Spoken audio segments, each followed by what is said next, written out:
Scorpio Tech and welcome to my 2021 small room setup tour. Last year's setup video recently surpassed 1.8 million views, which is honestly mind-blowing to me. So thank you to everyone that watched, liked, commented and subscribed. Since then I've made quite a lot of significant upgrades, as some of you would have noticed already, so it was about time I put together my new setup tour. 99% of my viewers aren't subscribed to the channel, so if you do enjoy the content, please consider subscribing, it would be greatly appreciated. So without further ado, let's jump into the setup tour. So 2020 was a strange year to say the least, but for a lot of us gamers and tech lovers, the extra time locked inside wasn't exactly an issue. Not only this, but 2020 was a pretty exciting year for technology, such as the release of the Nvidia 30 series cards, the Xbox Series X and S, as well as the PlayStation 5 and much more. Thankfully, I have been fortunate enough to pick up a lot of the new tech this year, which I'll showcase in this video. To kick things off, let's take a look at the least exciting side of the room. I've got a new bedside table from IKEA called Godicious.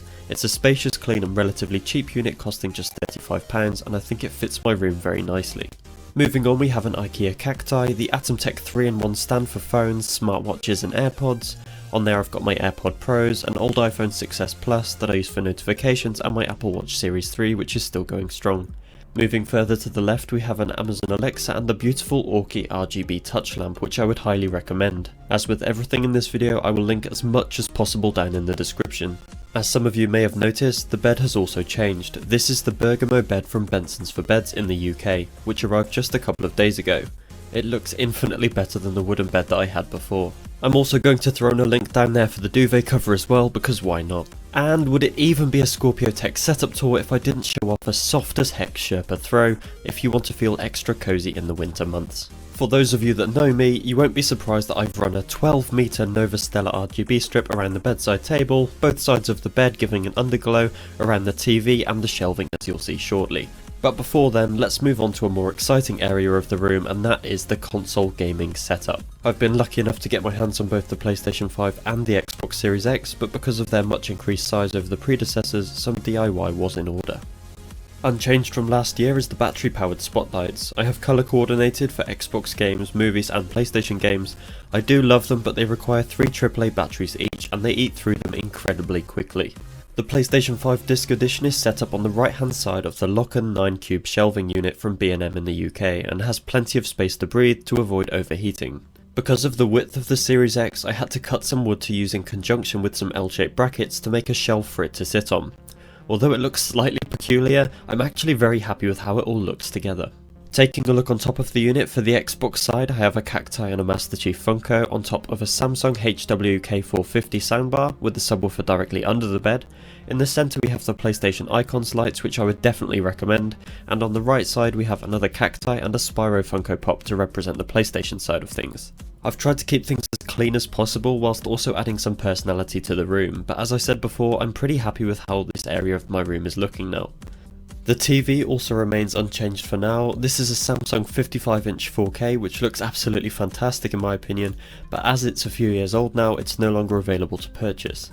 The only real drawback now is that it's not 120Hz capable, so if I want to get the most out of my next gen consoles, this is an area I'm going to have to improve in the future. As stated earlier, the RGB strip runs around the entire TV and onwards to the shelves. Some of you will remember last year I struggled with getting a lighting solution for the very top shelf, but a few of you suggested an RGB strip and that seems to have done the trick. On the IKEA Mosslander shelves that I have fixed upside down, I have a collection of Funkos from my favourite games and movies. I'm not actually a massive fan of how they look, but I think it's a nice way to bring back some memories.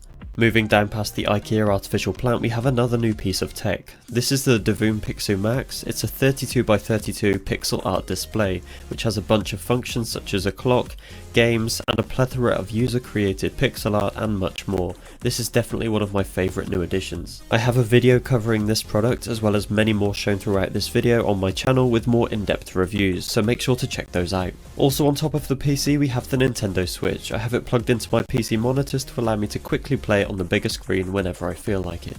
So here is the new look PC gaming setup. Quite a lot has changed here, so let's delve into it. By far the most expensive upgrade in the previous year is quite easily the Asus ROG Strix 3080, which is a huge upgrade from my previous Strix GTX 1070. I personally love how it looks, and you'll see the lighting customizations a little later. I recently did a video on this GPU, so if you're interested, make sure to check it out. But a long story short, the card is absolutely incredible performance wise. Running games maxed out with ease has made my gaming experience much more enjoyable. Also inside the PC we have an i9-9900K CPU overclocked at 5GHz, 32GB of Corsair Vengeance RGB RAM at 3200MHz, the NZXT Kraken X62 AIO CPU cooler, a Corsair RM750X power supply, as well as a 1TB Samsung 970 EVO Plus for the operating system. I will link the full spec list down in the description. So let's move on and take a look at what we have on the desk. First up we have a bog standard mic arm holding up the Rode NT USB microphone, which I'm using right now. I love this system very much as it allows me to easily move the microphone out the way when not in use to make it as non-intrusive as possible. Another big upgrade this year is the autonomous Ergo Chair 2, which was kindly sent out to me by the company. And although sent out, my opinion on this chair remains unbiased and I personally absolutely love it. It's customizable in practically every way you could imagine and comfortable for me even after very long sessions. The only downside for me personally is due to my limited space. It can get quite tricky to move around in the chair, but this is one of the compromises you have to make with a small room. Yet another upgrade I've made is the switch from a regular headset to studio headphones. These are the insanely comfortable Beyerdynamic DT990 Pros, which are open back 250 ohm headphones. I use them in conjunction with the small but mighty Sound Blaster G3 DAC amp, and I'm by no means an audiophile, but these things sound incredible with music, movies and games. You guessed it, yet another set of upgrades with the desktop peripherals. Firstly we have a Gamma K66, formerly known as the Wumia K66, which is a 65% keyboard I picked up from Banggood for just £40. I personally chose the Brian switches, and after testing a bunch of boards they are currently my favourites. Whilst this keyboard definitely doesn't have the best build quality in the world by any means, for those that don't want to spend hundreds on a custom keyboard like myself, this is a great alternative. It has a huge amount of effects for both keycap lighting and for the acrylic base as well. I've paired this keyboard with a custom white coiled cable from Key Cables to make it look a little bit more special on the desk. And as you can see, I've drilled a hole in the desk as well to allow for this cable to neatly disappear from view, keeping the top of the desk looking as clean and tidy as possible. Now we don't have to look far for the next upgrade as it's sat just alongside the keyboard. Whilst a lot of people aren't fans of Razer, I personally really like the feel and quality of their mice. This is the Razer Basilisk Mercury, and it is a nicely weighted mouse which I picked up for just £30 when it was on sale, and honestly for that price it was just a no-brainer. Also on the desk we have the Purple Storm mousepad from Auromech. I love the simple yet vibrant design as it really breaks up all the white peripherals from the desk. Another cheap addition I've made is the Lamicool adjustable phone stand. It costs just £10 and is ideal for FaceTime, notifications or even your Twitch chat. Psst, go and check out my Twitch channel, link is in the bio. As for the desk, we have kept things pretty much the same. The desktop is the IKEA Linmon, which is 150cm by 75cm, and it's held up either side by IKEA Alex drawers. I can definitely recommend the IKEA Alex drawers to you, but the Linmon desktop is not as durable as you would hope it would be, and after a year's use it's looking a little worn, so this may be something I'd change over the next year or so. In the drawers I keep some books, RGB remotes, handheld consoles and games, as well as some files and clothing in the lower drawers.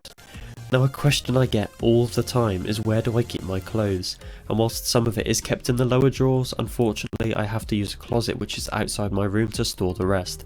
This is obviously not ideal, but when you have such a limited space, this is a compromise that you might have to make. In the right set of drawers I keep some quick access screwdrivers, cable ties, notepads and my small Karambit collection.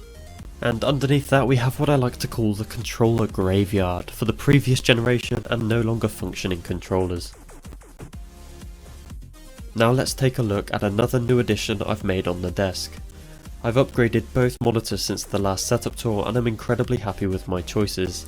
These are the Asus TUF VG27AQ monitors, which have a resolution of 2560 by 1440, 165Hz, IPS and are each 27 inches. I was unsure whether I could fit two 27-inch monitors on my desk, but I'm pleased to say I did. Well, just about anyway.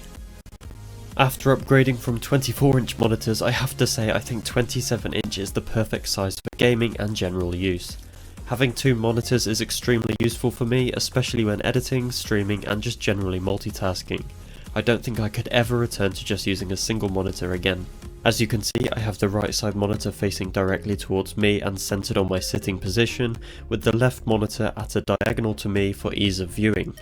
This has, at least for me, been the ideal 2-monitor setup. Another choice you can make is by having the second monitor in portrait mode to claim back some desktop space if you do have a smaller desk size. I use a program called Wallpaper Engine on Steam to change to a variety of different static and animated wallpapers throughout the year to keep things looking fresh.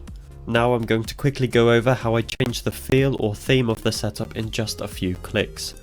Because the majority of my case is filled with Corsair fans, RAM and RGB strips, I can control all of their lighting effects with the IQ software.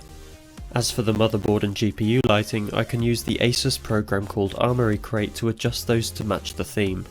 There are a whole load of options in terms of customization, so you should really never get bored, although typically I personally stick with white and cyan theme. This is also the case for the NZXT Kraken X62 with their CAM software. So now everything in the PC build is matching, let's take a look at the other lighting elements that I've implemented in my setup.